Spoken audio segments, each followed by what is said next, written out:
시청자 여러분 안녕하십니까? 익산시정 뉴스입니다. 서동 생가터 복원이 추진되는 서동 역사공원에서 백제시대 석축 구조물과 유구들이 발굴됐습니다. 특히 석축 구조물은 땅을 파서 만든 저장고로 추정되는데 지금까지 국내에선 발견되지 않았던 공기 배출용 통기구까지 갖춘 걸로 조사됐습니다. 익산시와 문화재청은 유적 보존과 활용 방안을 수립할 계획입니다. 직사각형으로 땅을 파서 만든 두 개의 저장시설. 길이 4.9m에 너비는 2.4m, 높이는 2.3m로 내부에는 석재를 쌓아 벽을 만들었습니다. 백제시대 때 만들어진 것으로 발굴 당시 과실과 열매 흔적이 검출돼 저장고로 활용됐을 것으로 추정됩니다.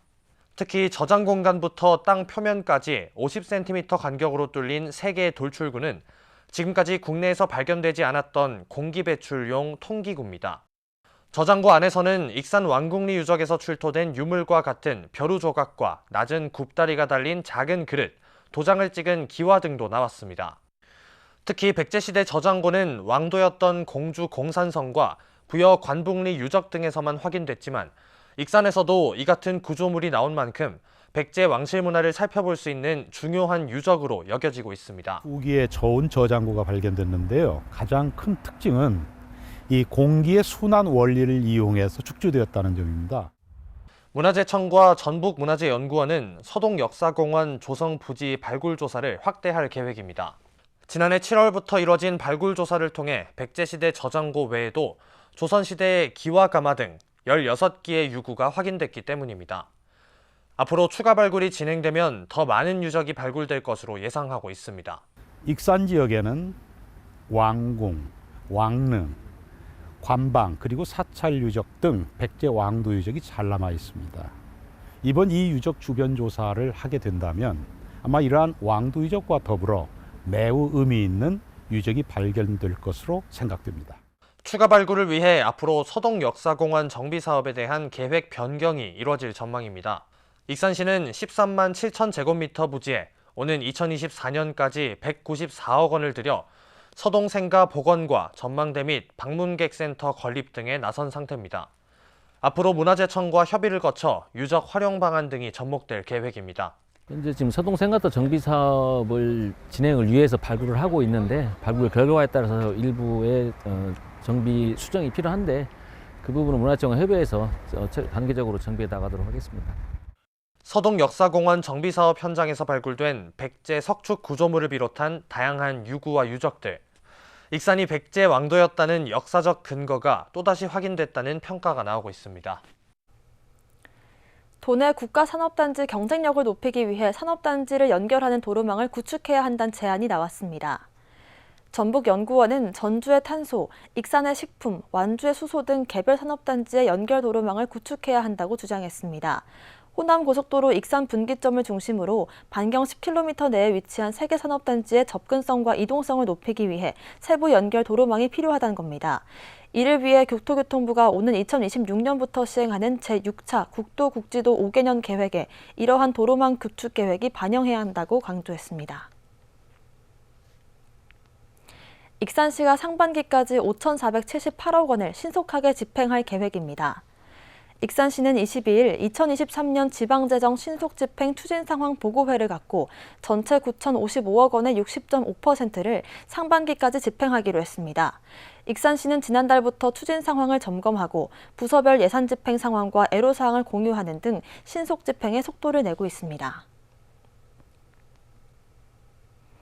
지어진 지 15년이 된 아파트인데도 지자체로부터 사용 승인을 받지 못한 곳이 있습니다. 사업주가 파산하면서 아파트 사용 승인 조건인 도시계획도로를 기부 체납하지 못했기 때문인데요. 익산시가 주민들의 재산권 행사 불편을 해소하는 것이 우선이라며 개인 명의로 남아있던 도시계획도로의 일부 부지를 직접 매입했습니다. 이제 해당 아파트는 올해 사용 승인을 받을 수 있게 됐습니다. 익산 팔동동에 있는 기안 2차 아파트입니다. 지난 2002년 대방건설이 496세대 규모로 착공했습니다. 아파트 건설이 진행되는 동안 사업주가 기안건업으로 바뀌었고 이 업체는 2007년 파산했습니다. 더욱이 파산한 사업주가 조건을 충족하지 못하면서 익산시로부터 아파트 사용 승인을 받지 못했습니다. 사용 승인 조건은 도시계획도로 조성 후 지자체 기부 체납입니다. 이 아파트의 경우 외곽에 만들어진 2차선 순환도로가 이에 해당되는데 사업주가 일부 부지를 매입하지 못했습니다. 결국 입주가 이뤄진 지 15년이 지나도록 지자체로부터 사용 승인을 받지 못하면서 이 아파트는 사실상 준공되지 못한 겁니다. 상황이 이뤄져 입주민들은 불편을 겪었습니다. 거주에 따른 소유권은 인정되지만 입찰이나 공매 등 건축물 거래를 하려면 건축물 대장 등기가 필요하기 때문입니다. 하지만 사용 승인이 나오지 않은 탓에 등기를 하지 못하는 상황이 연출됐습니다. 특히 불편했던 부분이 재산권을 인정을 받았지만 통상 저희가 따로 이렇게 할 때는 건축물 대장 등기를 다 같이. 익산시는 주민들의 불편이 이어지자 이를 해소하기로 하고 4억 원을 투입했습니다. 기부 체납을 받는 입장에서 굳이 도시계획도로의 일부 부지를 매입할 의무는 없었지만 최근 3필지를 사들였고 소유권 이전 절차를 마쳤습니다. 이로써 기한 2차 아파트는 도시계획도로 기부 체납 조건을 충족하게 되면서 올해 사용 승인을 받을 수 있게 됐습니다. 사업주가 기부 체납을 하면은 결국에 이제 지자체로 소유권을 이전을 해야 되기 때문에 해당 지자체 이제 익산시가 매입을 한 거죠. 등기소에다가 소유권 이전 등기를 해서요. 소유권 이전 등기가 완료가 됐습니다. 주민이 거주한 지 15년이 되도록 사용 승인을 받지 못한 아파트. 익산시가 사용 승인의 걸림돌로 작용했던 도시계획도로 일부 부지를 직접 사들이면서 주민들의 재산권 행사 제약 불편을 해결해주고 있습니다. 익산형 근로청년수당 지원 대상이 확대됩니다. 익산시에 따르면 중소기업 근로자에서 중견기업 근로자까지 수당 지급이 가능해졌습니다. 또 소득 요건도 월 평균 급여 270만 원 미만에서 기준 중위소득 150% 이하로 완화됐습니다. 이에 따라 익산시는 현재 900여 명에서 1,400명까지 지급 대상을 늘리기로 했습니다. 4월 7일까지 신청하면 되며 월 30만 원씩 최대 3년간 지원됩니다. 익산에서 전국 규모 체육대회가 잇따라 열립니다. 익산시에 따르면 전국 남녀 중고 펜싱대회가 실내체육관과 펜싱 아카데미에서 3월 23일부터 5일간 진행되며 선수단 1,500여 명이 익산을 찾게 됩니다. 이어 전국 실업 육상 경기대회가 3월 29일부터 31일까지 종합운동장 주경기장에서 열리며 800여 명의 이상 선수가 참여할 예정입니다. 장전마을 주민들의 집단 암 발병 사건과 관련해 지난 2017년 만들어졌던 환경비상대책 민관협의회가 7년 만에 해산됐습니다. 국내에서 처음으로 정부 역학조사를 끌어내 암 발병 원인과 인과관계를 규명했고 원인 물질인 담배잎 찌꺼기는 비료 원료에서 퇴출시키는 등 법 개정 성과도 거뒀습니다. 이제 장전마을은 환경이 되살아나면서 치유와 보건 상징으로 자리 잡고 있지만 해결 과제도 남아 있습니다. 국립암센터에 공식 등록된 장전마을 암 발병 주민은 33명, 이 중 15명이 숨졌습니다. 장전마을 집단 암 발병 사건과 관련해 지난 2017년 환경비상대책 민관협의회가 만들어졌습니다. 이듬해 민관협의회는 원인 규명에 부정적이었던 환경부로부터 역학조사를 이끌어냈습니다. 1년여에 걸쳐 진행된 역학조사를 통해 국내에서 처음으로 암 발병 원인과 인과관계가 규명됐습니다. 연초박을 불법으로 유기질 비료 원료에 사용을 했고요.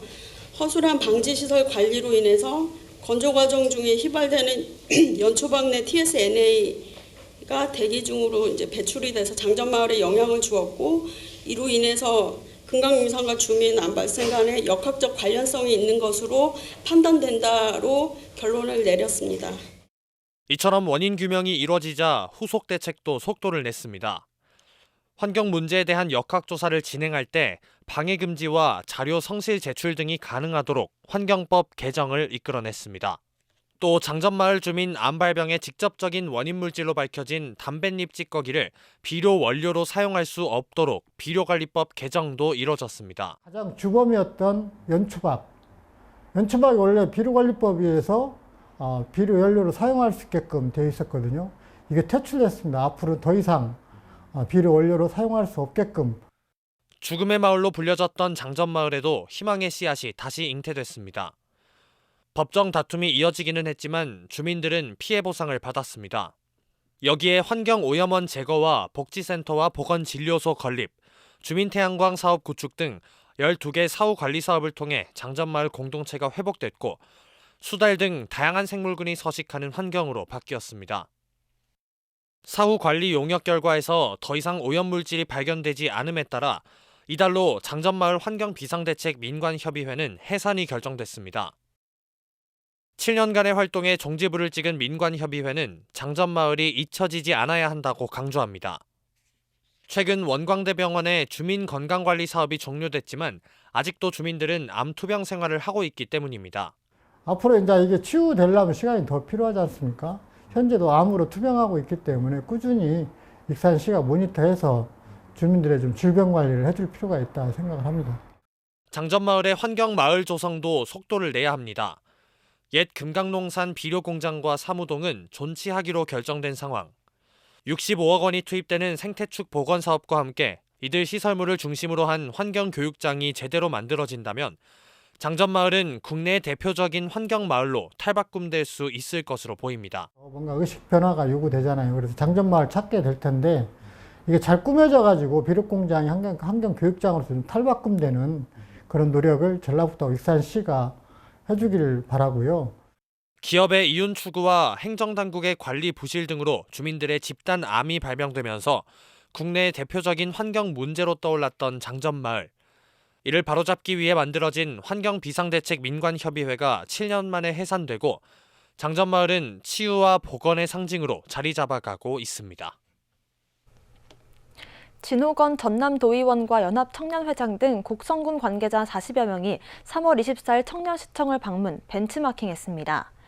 진 도의원은 익산 청년시청은 다양한 프로그램이 운영되고 있고 청년의 니즈에 따라 시설이 잘 갖춰져 있다며 청년들의 종합 컨트롤타워 역할을 하고 있는 것 같다고 말했습니다. 앞서 서천군과 완주군 등도 청년시청을 다녀갔습니다. 익산 이로움 자활 공동작업장이 문을 열었습니다. 작업장에는 해썹 인증시설과 공동작업장, 포장실, 사무실 등이 마련돼 저소득 중장년들이 일하게 됐습니다. 익산시 목청동 일원에 완공된 자활공동작업장. 이곳에는 즉석식품과 두부 등 식품 제조와 포장 시설이 들어섰습니다. 익산 이로움 자활공동작업장 개관식을 가졌습니다. 시는 사업비 25억 원을 들여 부지 6,277제곱미터의 자활공동작업장을 지었습니다. 공동작업장에는 단순 공동생산을 넘어 믿을 수 있는 유기농산물 원재료와 해썹 인증제품 생산을 위한 시설들이 마련됐습니다. 또 자녀 부지에는 쌈, 채소 등 유기농산물을 생산하게 됩니다. 직원들은 소불고기 등 간편 조리식품 포장과 두부를 납품할 예정입니다. 익산 이로움 개관으로 익산 지역자활센터와 익산 원광지역자활센터가 사업단으로 참여하면서 기초수급자 및 차상위 계층 등 저소득층 70명이 안정적인 일자리가 창출됐습니다.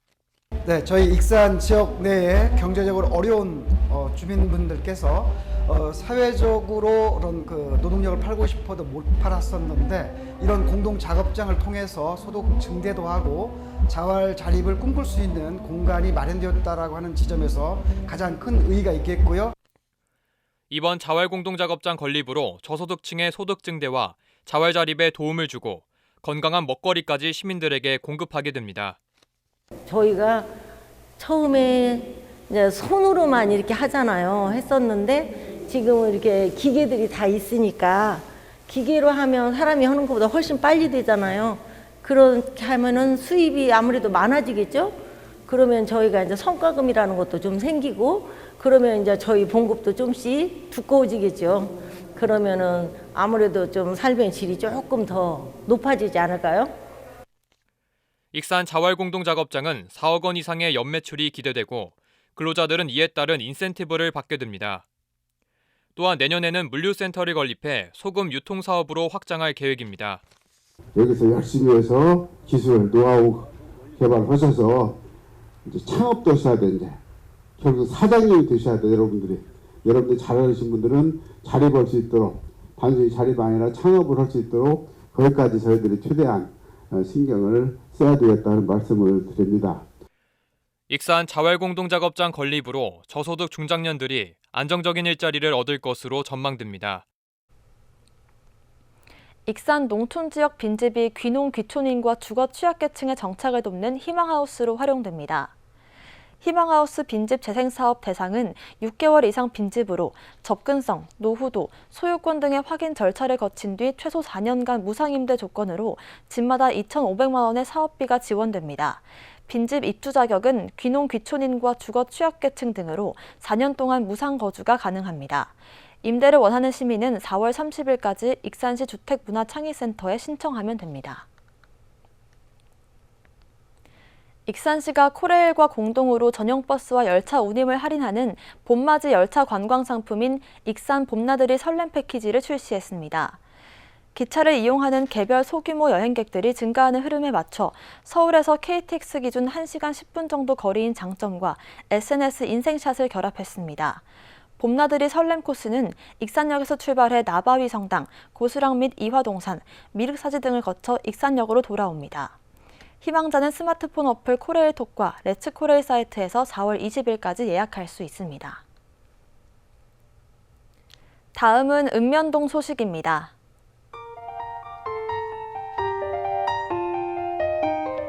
어양동 통장협의회와 주민자치위원회가 올해로 5주년을 맞은 사랑의 딸기잼 나눔 행사를 펼쳤습니다.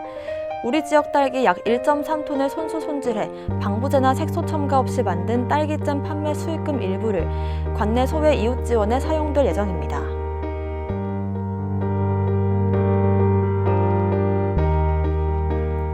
익산시 영등 이동에 위치한 또박이 샤브 명가에서 지역 어르신들을 위해 생신 축하 식사권을 위탁했습니다.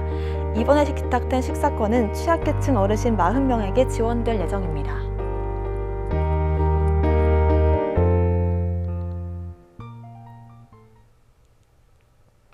이것으로 익산 시정 뉴스를 마칩니다. 시청해주신 여러분 고맙습니다.